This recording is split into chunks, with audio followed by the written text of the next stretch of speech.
Okay, my name is Dave Morris and I'm a consumer. I just bought this iOptron, what do they call it? SkyGuider. They run out of names for these things. Anyway, this is a SkyGuider Pro. It's really new on the market. There's not much information out there on it. I had to wait about 3 weeks from the time I ordered it till the time it finally got in. So there's a box it comes in. And it comes in this nice neat little case here, which I'll stick in the box because we're not going to use that. And the other accessories go here, which we'll talk about on the second video. I'll just get this out of the way. Okay, so this is what it looks like out of the box. And my first impression was it's really solid. It's really well built. When you tighten things down, it stays where you put it. So I was real happy with it, real impressed. The one thing that sent me for a little bit of a loop was most of my tripods have a 1/4 thread, for the camera, and this has got a 3/8 threaded hole. It wouldn't fit on my tripod very well, so I was thinking, going to have to get an adapter. In fact, the first time I stole an adapter off of something else and put it on there so it fit my tripod. It does come with some directions. These are basic.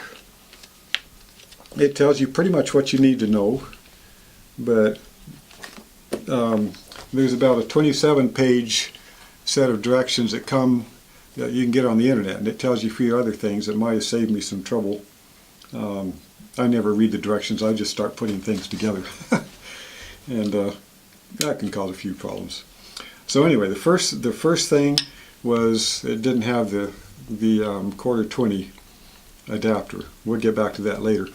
The second thing is, for some odd reason, these two little nuts here that you can loosen so you get a little bit of azimuth adjustment on it. One of them's longer than the other, and in fact it's so long that it sticks through the bottom. So the problem is you can't put this on a flat plate. The solution, of course, is to either take this to a grinder and grind it off a little bit, or put another little washer on the top. That's kind of strange. Maybe your unit or whatever won't have that problem. Just a problem, a little minor thing, easily fixable. This thing is off-centered. If you can see, this isn't right over the middle of the mount. It's off to one side. The reason for that is if you've got this thing kind of forward like this, it might want to tip forward. So the fact that this is back a little bit from the center point helps balance it. If you've got it sticking way up in the sky and it wants to tip over backwards, here's the solution. You just loosen this screw and this whole thing just pops right out. You can put it in the other way and it slides right back in, and now you can balance it, sticking straight up. So that was a very nice little feature. And the other thing I found out when I pull this thing off, and the directions that you download from the internet kind of show it, but the ones that come with it don't. There, can you see that? There's my 1/4 adapter. So you just take a dime. You got to have a dime to work on this thing, and screw that thing out, screw it in the bottom, and you're good to go. So they didn't forget it. They just kind of hid it back there, and the directions didn't show it, but it's there, no problem. That's what it's there for, so that's good. No problem. I'm just going to leave this aside. Okay, here's your polar scope. You take this nice little cap, screws on it doesn't fall off. It's a good solid cap, and then this end here is for mounting a ball head. If you got a good hefty ball head, you can put it on the end here, and in fact you need a ball head. It doesn't come with one for this particular setup. But the problem is you can't see the pole because the pole, scope is right through the middle of the thing.